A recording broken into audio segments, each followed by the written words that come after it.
Welcome, everybody. Happy AI Literacy Day. As part of the celebration, we're presenting a groundbreaking live professional development series on AI literacy. You can go to ai-literacyday.org/synchronous-pd, and I will put that link in the chat for the full schedule. Throughout the day, you'll have the chance to deep dive into the future of technology alongside leading experts. So our first expert of the day is Dr. Michael Peck. He's the co-founder of ed3 DAO and the director of technology at Penn Argyl School District. So today he's going to be discussing AI foundations for school leaders and present a clear roadmap for integrating AI into educational settings, focusing on practical steps and essential concepts. So if you have questions throughout, please add them into the chat, and then we will address them at the end of the presentation. Welcome, Dr. Peck. Thank you so much for being here. We're very excited to have you, and take it away. Thank you so much. Yeah, really excited to be here. And I'm going to be sharing my screen and get us kicked off with a little bit of an invocation. I like starting talks with something thought-provoking, perhaps a video question. This quote here, I thought was a good way to start to think about the importance of today and the work that we do as educational leaders. And I use the term educational leaders in a very broad sort of sense of the word. Lead from where you are. So whether you're working in a classroom, whether you're an instructional aide, whether you're a support staff, whether you're a superintendent, we all have a responsibility to our students. And the quote I picked here is, if we teach today's students as we taught yesterday's, we rob them of tomorrow. And I think it's a pretty powerful statement. If anyone would be able to identify who it was, I'd be very impressed. But it comes from a really well-known educational writer, John Dewey, who probably most of you have heard through your educational leadership practices or rather classes along the way. And I think it really captures sort of the importance, the essence that we have as leaders to be able to prepare our learners for the future. And that's never been more important than it is now, as we stand sort of at the precipice of this next generation of new technologies. And so today is about tomorrow, if you will. And so we're going to talk a little bit about leadership in schools when it comes to AI. And so we titled the session AI Foundations for School Leaders. So today we're going to take sort of a practical look at what's happening with AI. How can you as a school leader get involved? What are some practical steps that you can take to be able to start work in your schools in building a foundation for tomorrow? And so just a quick about me, as was shared before. So my name is Dr. Mike Peck. I am a technology director in a public school in Pennsylvania, so pretty small school district called Penn Argyl. And what's really exciting about my work here is that being a smaller school, I have very, very close relationships and contact with all of our stakeholders, from our community to our teachers to colleagues across the leadership spectrum to our students. And so in that role, I get to kind of experience and get perspectives from a variety of folks in our institution. And so that really helps me in terms of helping plan for and provide strategy for things like this. And so I get to merge that with my work that I actually do outside of school. So I'm also the co-founder of ed3 DAO, which is a 501c3 nonprofit. And our main focus is on providing upskilling for educators around emerging technology like AI, like the metaverse, like blockchain. And so we're really interested sort of in the leading edge of technology. And so for me, I reap the benefits of both sides. I get to see what's out there sort of on the frontier and bring that back into my institution, work with my teachers, work with my leaders to be able to help plan for tomorrow. And so what I'm going to share with you today is a little bit about my experience and what we've done here, specifically in Penn Argyl. Many of you are probably coming from a public school background, and so may have some experiences or want to know about where to get started as a school leader when it comes to AI. So this slide just sort of outlines the focus of today's session. And so we're going to start with just some essential concepts. Now, I'm not going to spend a tremendous amount of time talking about AI and all the different applications that are out there. There's going to be plenty of other sessions coming up after me, some really, really great founders, some really, really great educators who are going to talk to you about how this technology is being employed in some different ways. But we're all just going to sort of level set here and talk very much at like a surface level, a general level, what AI is and why all of a sudden is it becoming a big thing. The bulk of this presentation, we're going to look at practical applications. So how do we move beyond theory and start talking about practice? Because that's really where we need to be moving towards. It's not enough to just be learning about the technology. It's really important that we begin to take steps to prepare a foundation for tomorrow. And last but not least, we're going to take a little bit of a look at what's out there on the frontier, the leading edge. What is AI going to mean for the future of education? And so we're gonna take a little bit of a look at that. But like I said, the majority of this presentation is going to be about the application of these technologies into your school settings. So let's start with what is AI. And I think oftentimes, with things, and this happens across all different sectors, but it's really important to be talking a common language. So from a very starting point as a school leader, you want to make sure that you're developing clear, concise vocabulary when you're talking about these technologies. Oftentimes what we learn is, what we hear, whether it's on the news or social media or from a friend. And at times we can be talking past each other. So I'm just going to level set for today. The definition, how I'm defining AI here, is computer systems that can perform tasks requiring human intelligence. This includes predicting and reasoning. Now, this is sort of like a big umbrella term, and there are different types of AI out there, some of which are a bit newer, which are kind of like the flashy, like shiny new object type things. I'm sure you've heard of plenty of them, and we'll mention some along the way. But AI has been around a long, long time. And so we're going to see how AI sort of actually has already worked into our everyday lives. Some ways that you may not be familiar with, but you might be using on a regular basis. So there's different types of AI. The first one I'm going to talk about is applied AI. And this is AI tools that are already built into a lot of systems that we rely on a regular basis. So some of the icons around here sort of capture those use cases. When we talk about applied AI, these are AI systems that are designed to perform very specific tasks or solve very particular problems. They can't do all sorts of things. They're not going to build you a house. They're not going to answer all your questions on a test. But they are going to do things like do translation. So if you ever used applications like Google Translate, when you're translating from one language to another, the AI model actually uses natural language processing to be able to determine what it is I'm saying in English and what I want to turn into, say, Japanese or Spanish. And so it uses these prediction models to be able to determine what it is I'm trying to say in another language. Another example is something that you carry around with you in your pocket. So many of you might use facial recognition on your phones as a way to log in. So that is actually an AI application. So AI uses different points on your face to determine if it's you. And if it is you, then it's going to let you into your phone. General searches like Google search actually uses AI. Now, oftentimes when you do a Google search, you'll get a handful of different kind of responses up front that are talking about, advertisements. And so while you may see some different results in there, it's sort of by design. But when we talk about AI, it's actually using the words you put into that search bar to predict what it is that you want to get as a result. Another really great use case is things like Google Maps or Apple Maps. When you type in the destination, it plots from where you currently are to where you might be going. And so it's going to use AI to determine what is the best route given the different types of roads, maybe even the traffic. And so this is something that oftentimes, if you're on a trip, you might rely on. If you're old enough, you might remember things like the old, using maps, which, of course, still exists. But I remember using AAA's Triptych to be able to plot all the different points to get from one place to another. Today we can use AI to solve problems that help us navigate traffic and all sorts of different situations on the road.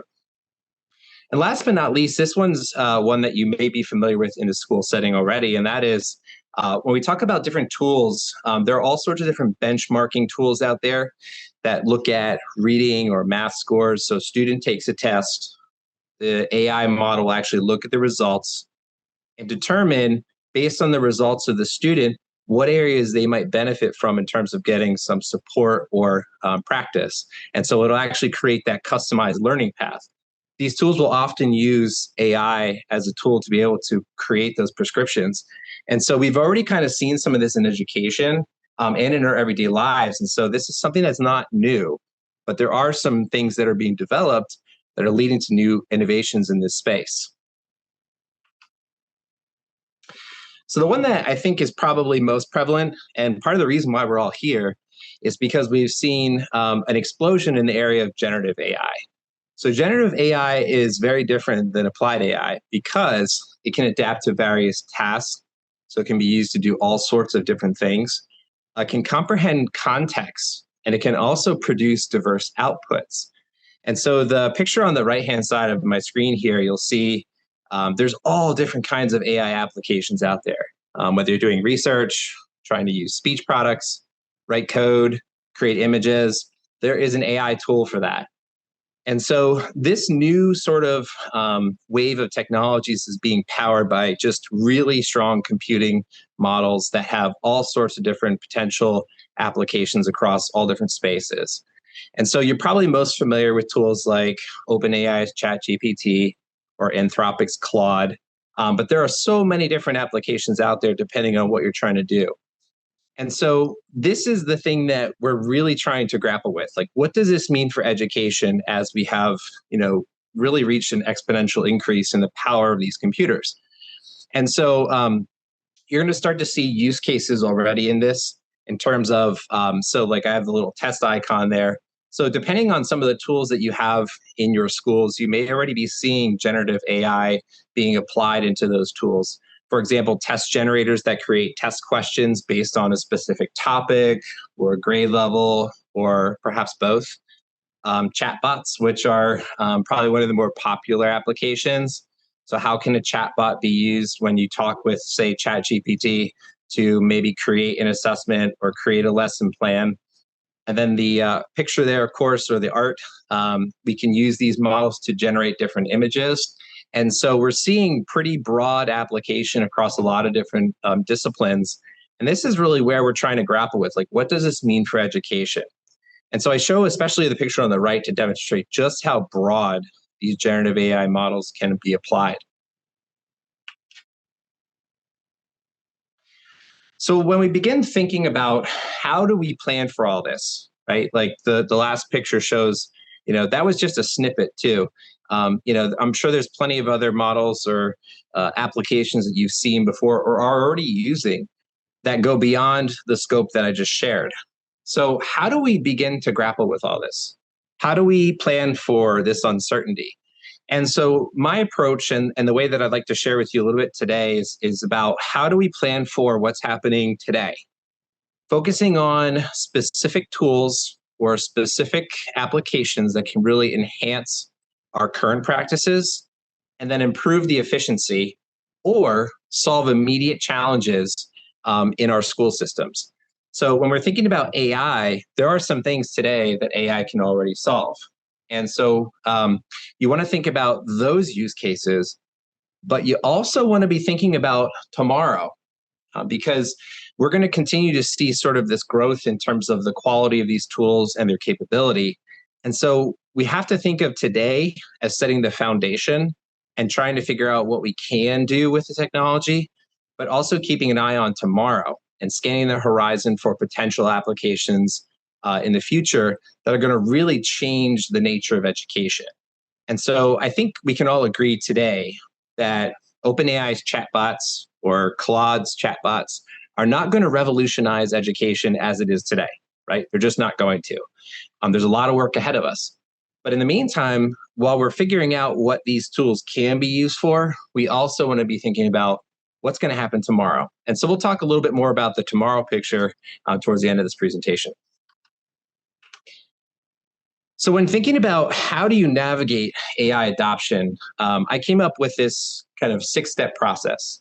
And this process isn't exclusive. Certainly, you can find other frameworks out there, but I think this framework is pretty simple and could really largely be applied to any kind of technology innovation, or really any kind of practice when it comes to bringing something into your schools and your classrooms.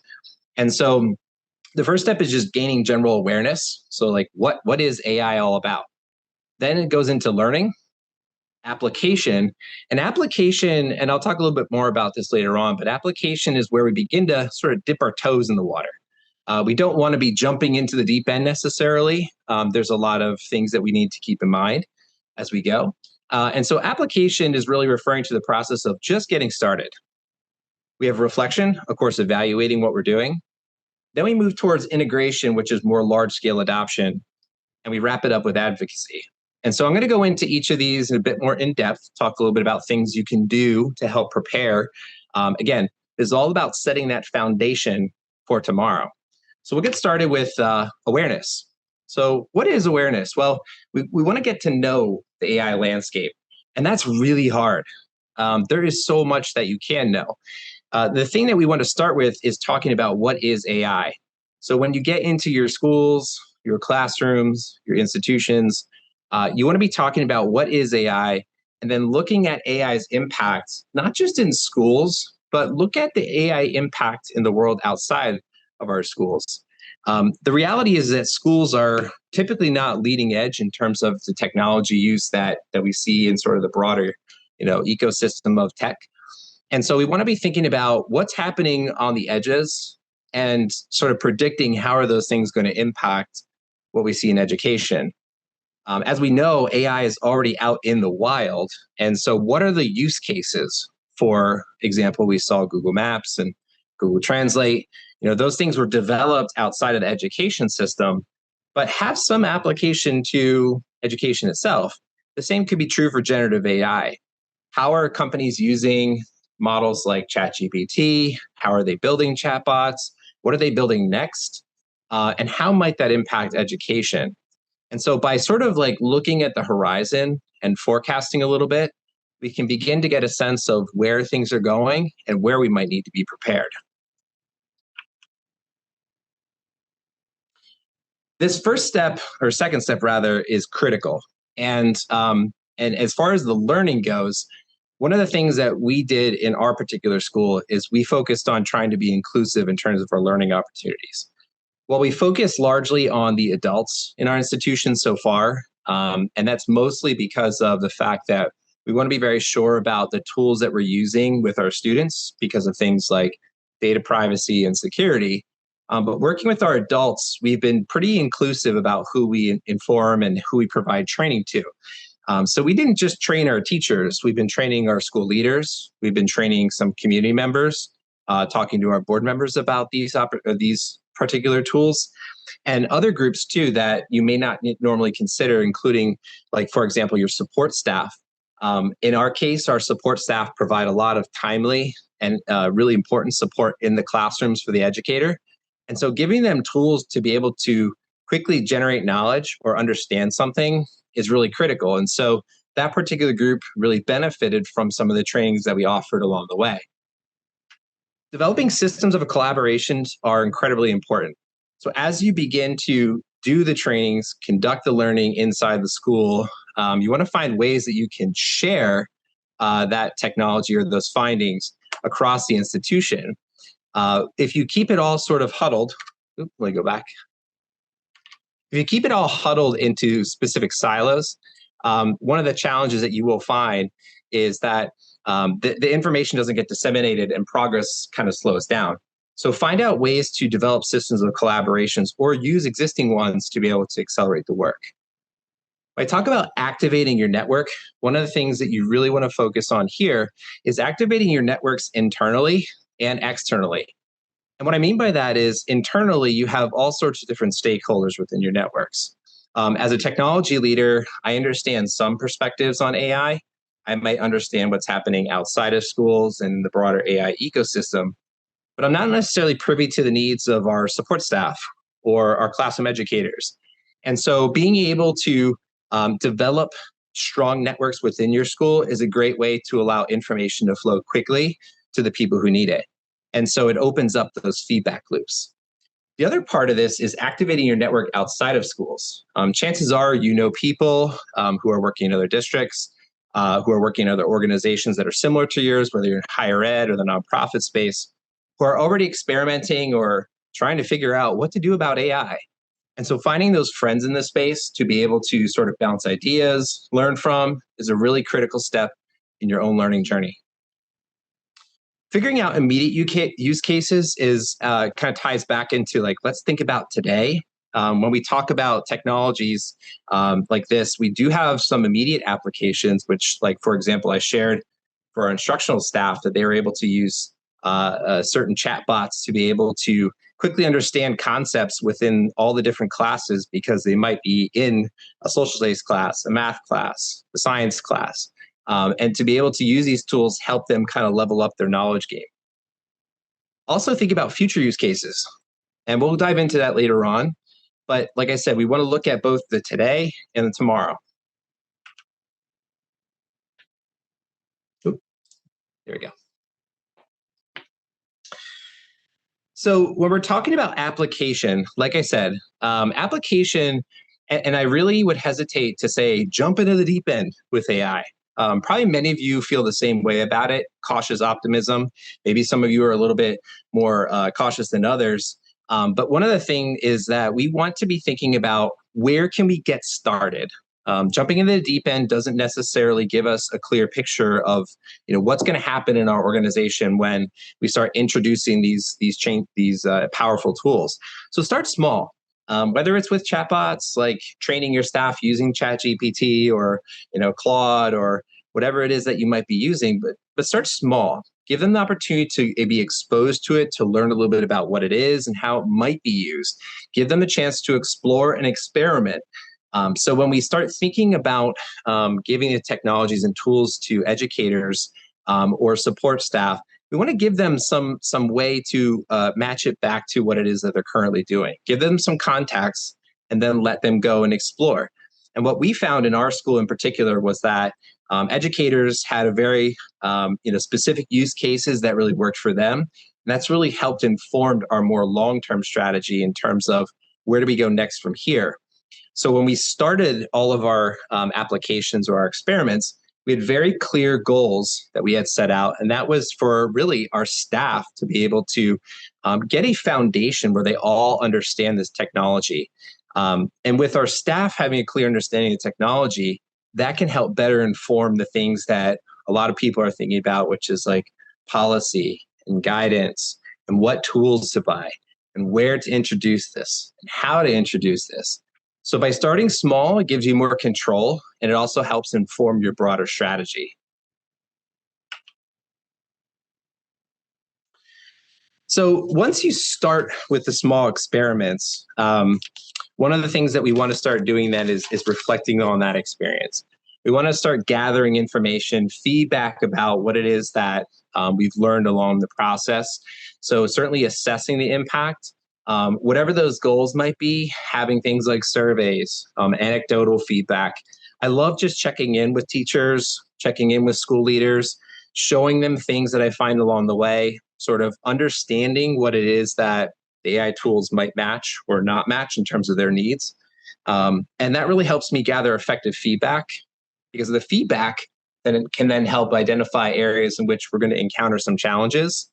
For example, just this past week, we met with our staff and we're talking about sort of the ethics behind the use of AI. And so one of the big questions that came up, as it probably will in your schools, is plagiarism. How do we handle plagiarism? And there's some great ways that we can combat that. Some teachers were in favor of like blocking it or going back to pencil paper. Some were not. Some were more in favor of sort of like strategic measures. And so I think, there's certainly for us a middle ground to be found. And part of our work going forward is now more informed because we got the feedback from our teachers who have an understanding of how these tools work. By identifying the challenges, we can kind of meet those challenges, through communication, through guidance, et cetera. But we can also identify areas where we can accelerate.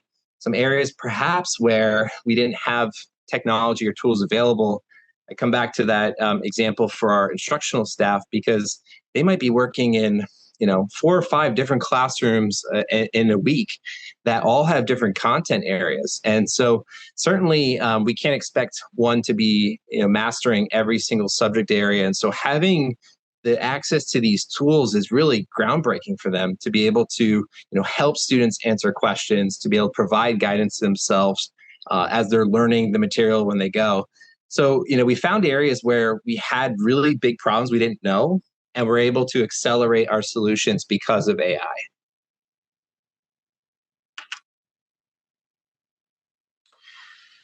So we've now gone through the process. We kind of did some learning. We're becoming aware. We started with some learning. We began to dip our toes in the water, began experimenting with different AI tools, perhaps leveraging free tools because there's a lot of great free tools out there. And now we begin to gather feedback on like what's working, what's not. And so now we begin to think about integration. And so integration is where we're talking like the more broad applications of these technologies and begin developing strategic plans or strategies, more broad strategies around how do we integrate AI into our school setting.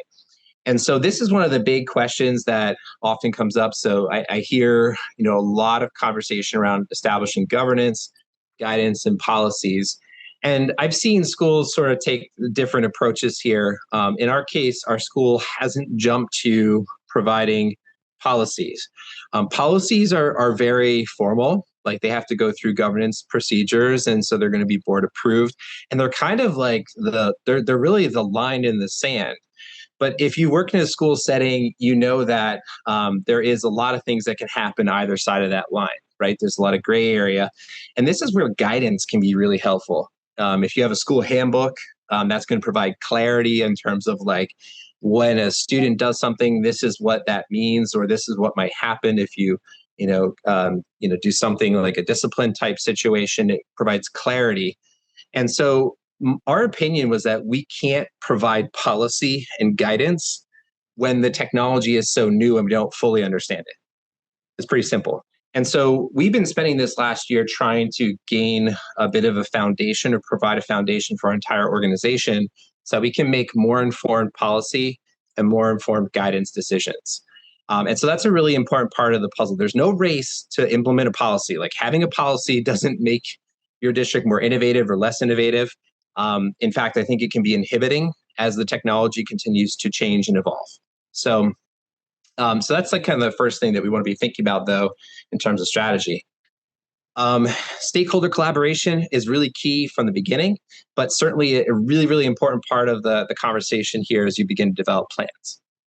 Infrastructure and support. This is often a conversation that comes up. So IT often gets kind of like they're the ones carrying the flag for technology innovation in a lot of districts. And I want to be really clear in that it's very important to involve all different stakeholders. Now, certainly IT has a responsibility to providing the infrastructure and the support for this. However, this is not an IT initiative. This is a whole organization initiative. It's really important that all of your stakeholders are getting educated, getting the opportunity to learn about AI and have a part to play in the support of this particular implementation. Last but not least, certainly professional development. That's going to be something that's ongoing. And as you're developing your PD, certainly you'll find, through that first part of the process on just kind of going back to the application part here. So as we're dipping our toes in the water and we're setting goals, those goals can help inform us as we begin to move forward into the strategy portion of developing our plans, including the professional development. So it's really important to take lessons learned as you experiment and apply them as you begin to develop the strategy.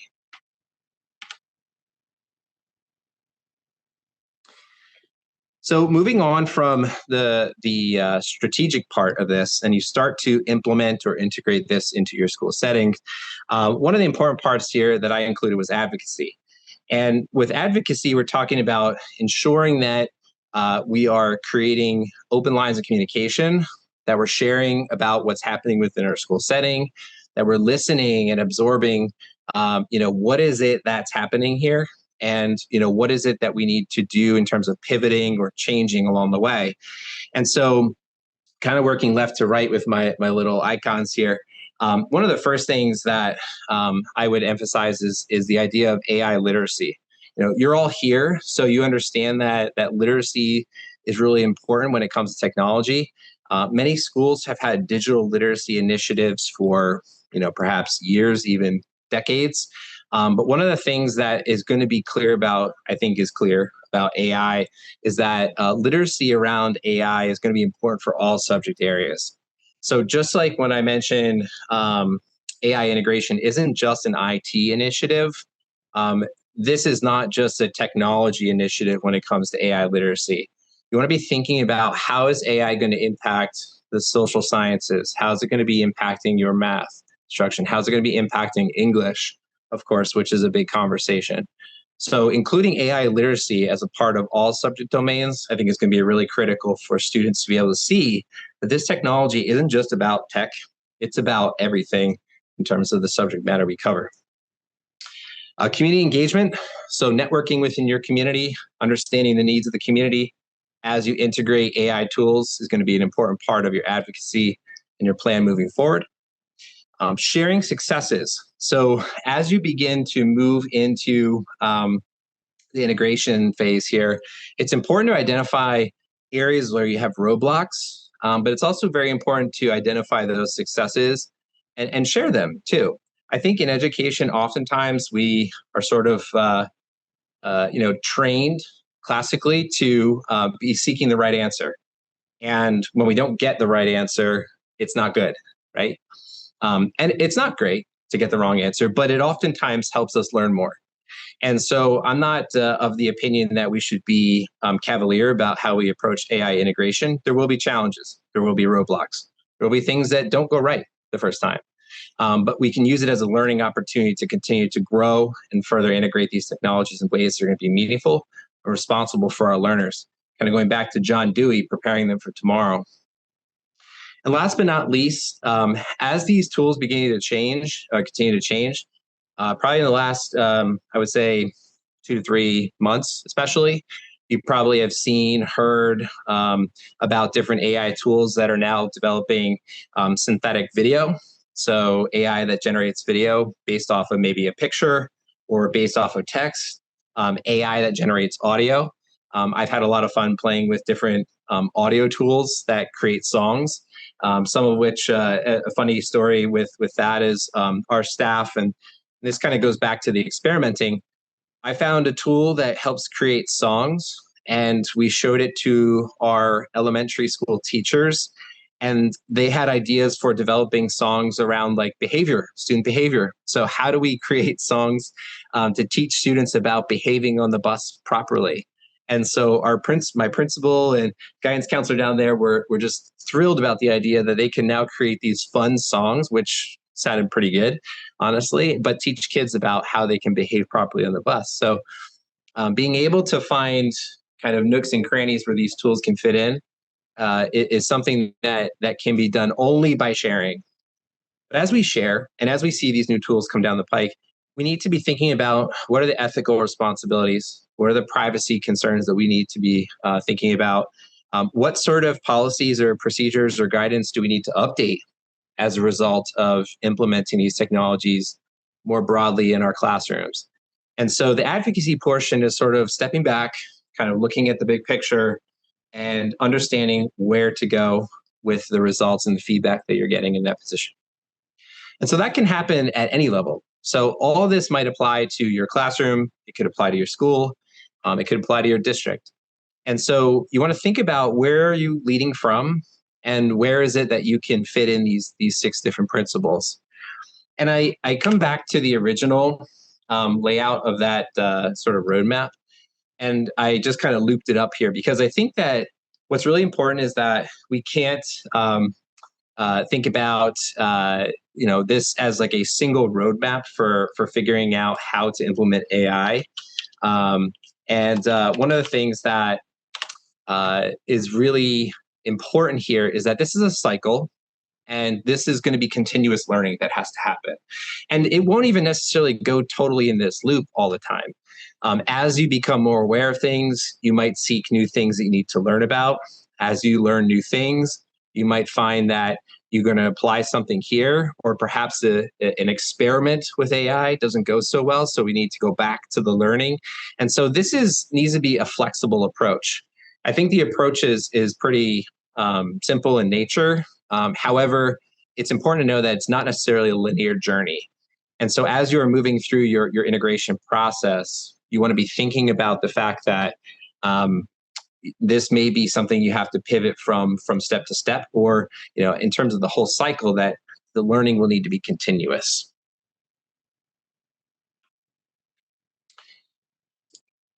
So what's next?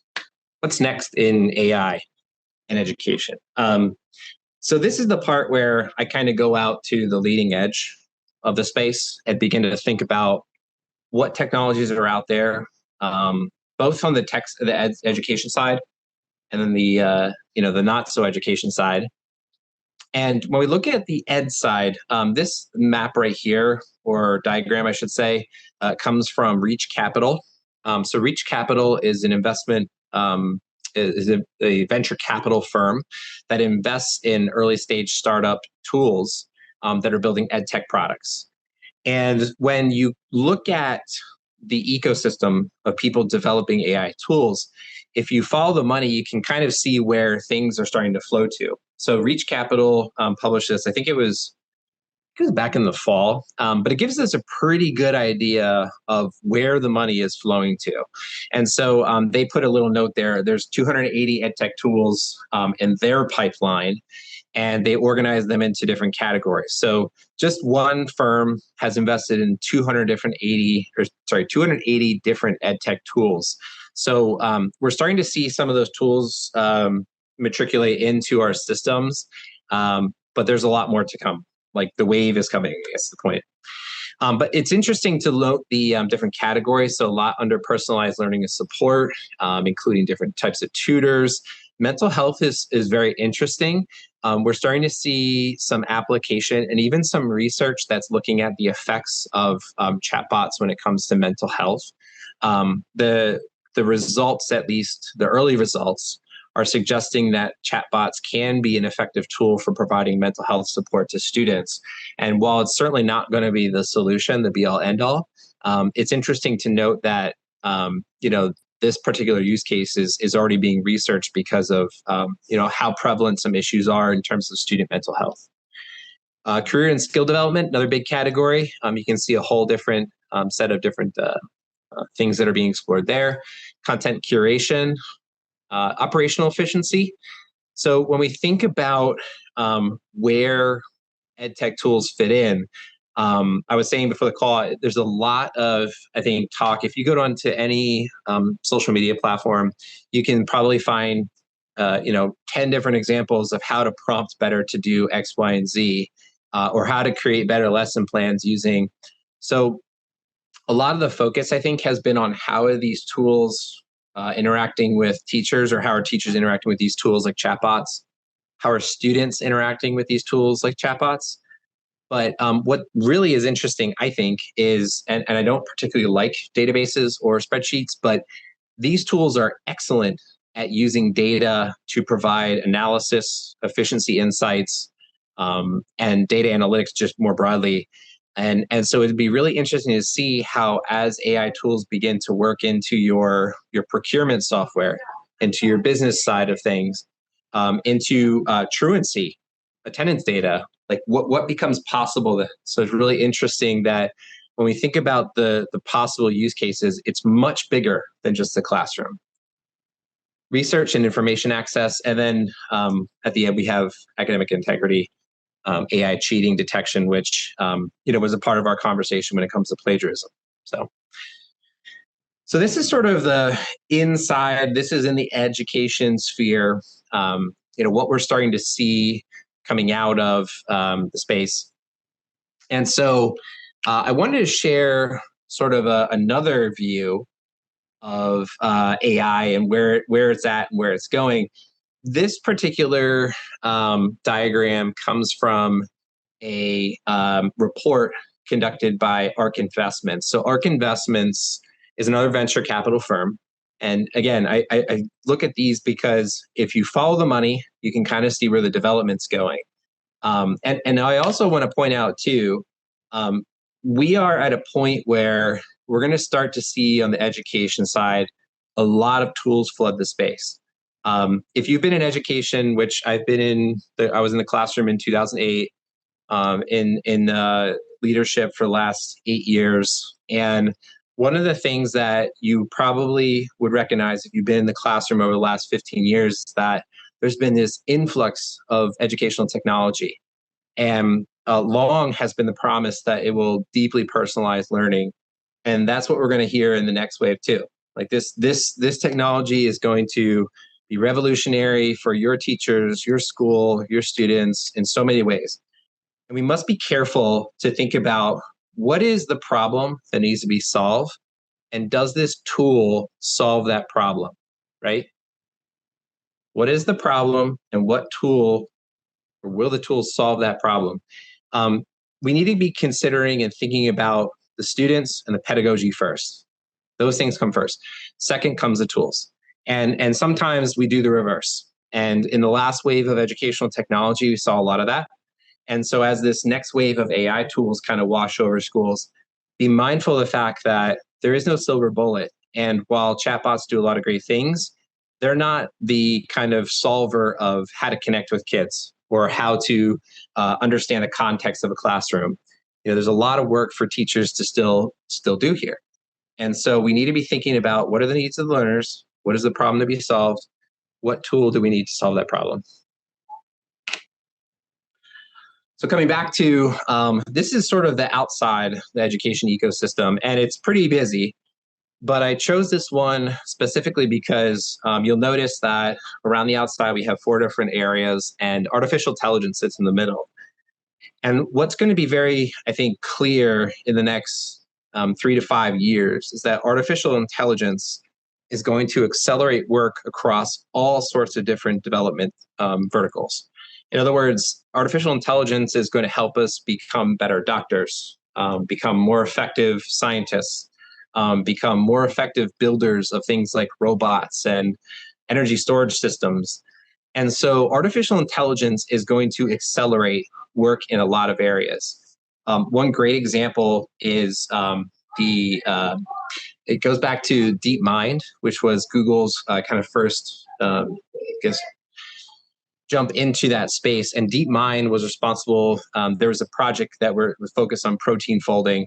And I don't remember all the specific details, but the idea was that by creating open source and AI-driven models, DeepMind was able to solve issues around protein folding, which is a really critical process in developing things like vaccines and cures to different ailments. And like the process that DeepMind took was able to uncover, it was something like 60 years worth of research in a few days.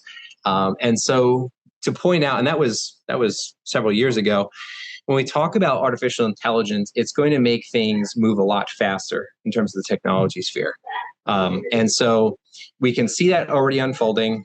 This is, again, the investment sort of thesis of just one firm, but there are many other firms who are investing heavily in AI. That's going to be AI for energy storage or AI for robotics.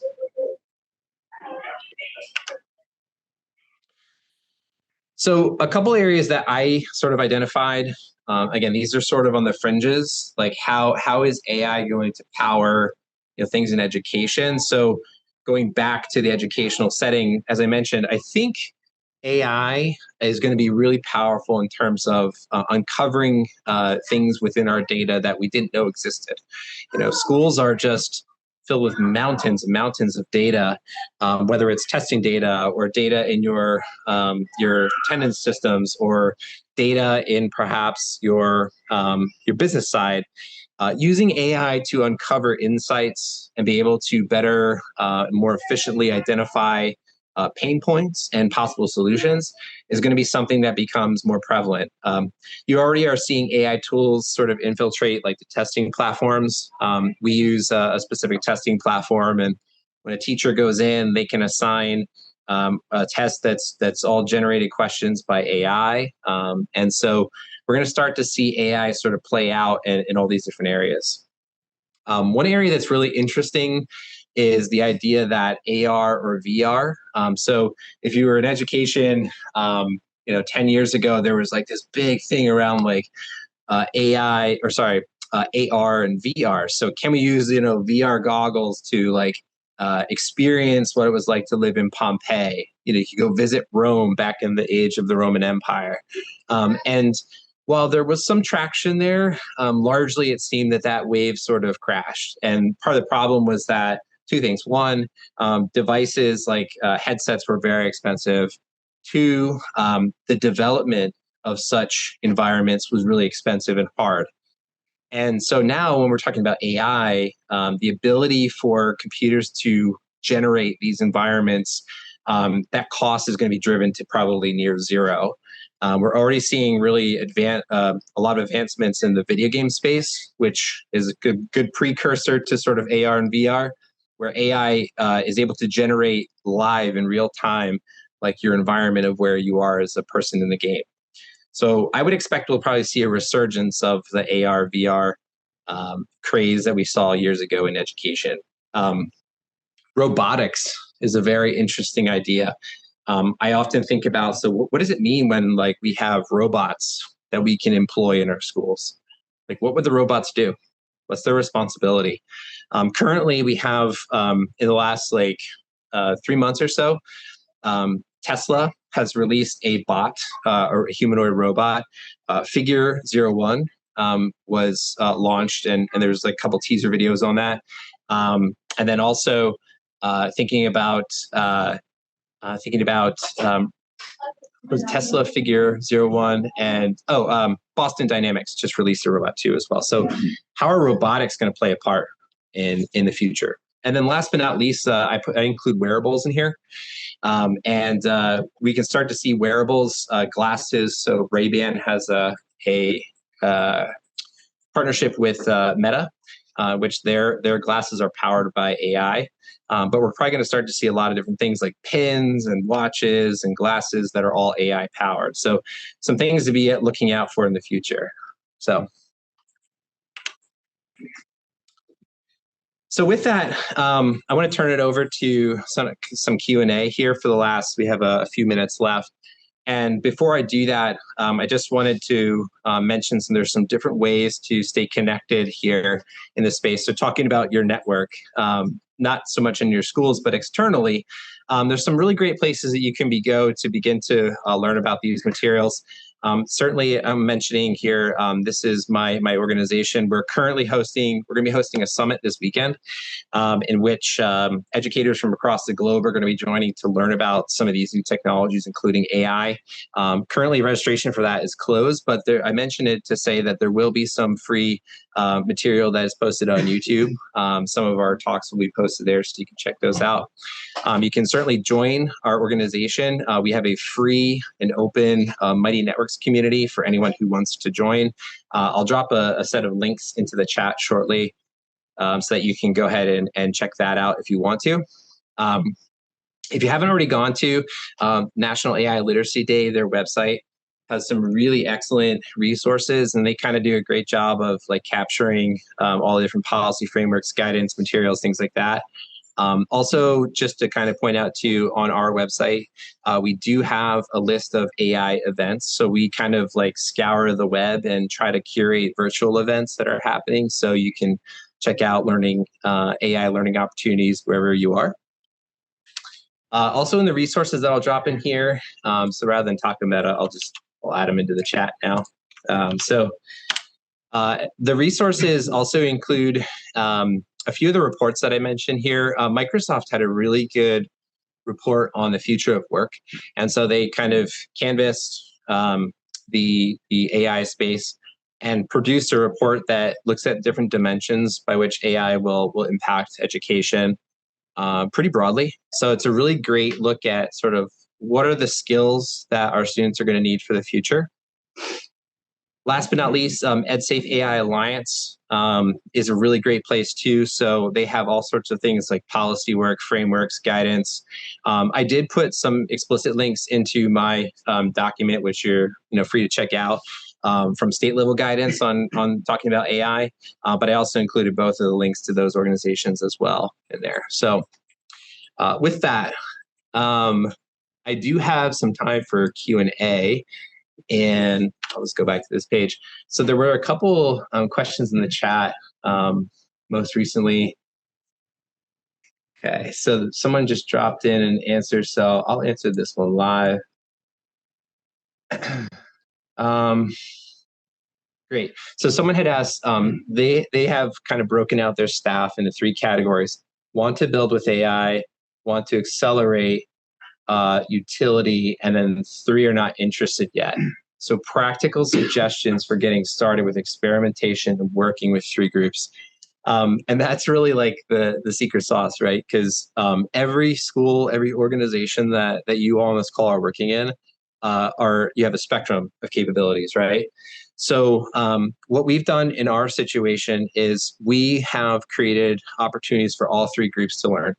Fortunately, I have time with my staff, so we do monthly trainings where we have staff who can come in by choice to those sessions. And so I work with our group that's wanting to build and accelerate specifically.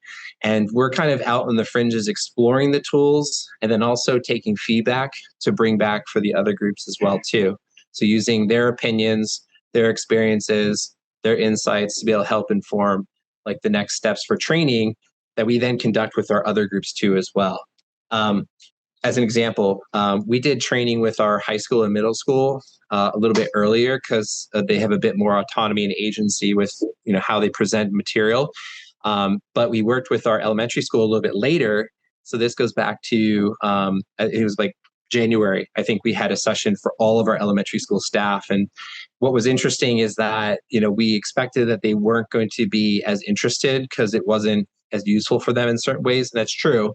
But they also found other really interesting use cases, like using AI image generators to create stories that go along with the books that they're reading, or having kids create, they hadn't have kids create the songs, but like they created songs. So like a couple of interesting use cases that we didn't expect. And so finding, just kind of canvassing and giving experiences to everybody, I think is really critical to begin to figure out what are those early wins that you might have, and then elevating those early wins. Most exciting use case for AI you've seen so far at your school site, and what are you most excited about that is not too far in the future? It's a really good question.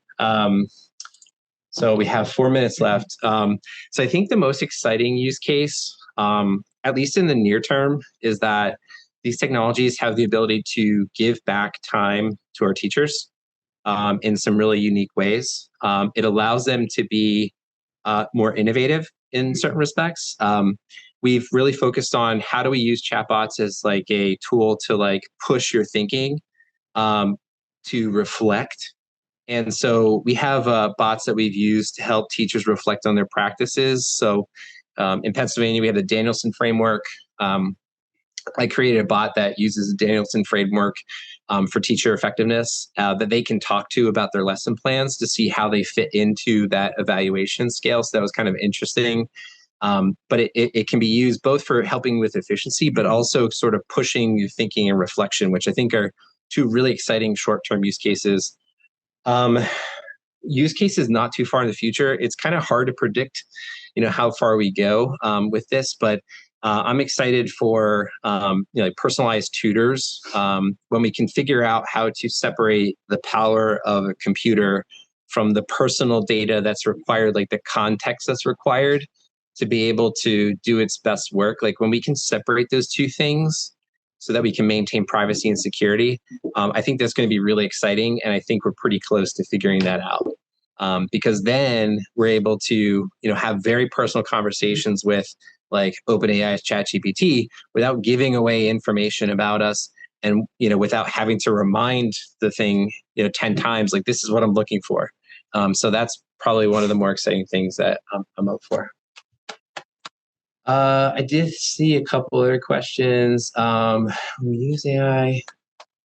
Question: will you develop kids with new skills needed now in the future, then teach then new content using instructional methods with help of AI, or just make 250? Oh, yes, that is a great point, and I think a really good place to kind of wrap this up. Nas Van Norel said in the chat here, one of the things that's really important is we do not want to use AI to further entrench bad practices. Like, AI can be used to just enhance or make more efficient some of the practices we focused on for the last 150, 200 years. That we focused on skill and drill, focus on assessment, focus on, mass, standardization of things. And it is really incumbent upon us to be thinking about how do we use these tools in ways that enhance teaching and learning. Easier said than done, yes. And the use cases right now are limited and perhaps more like short term, but we need to be thinking about the latter. How do we personalize things for everyone?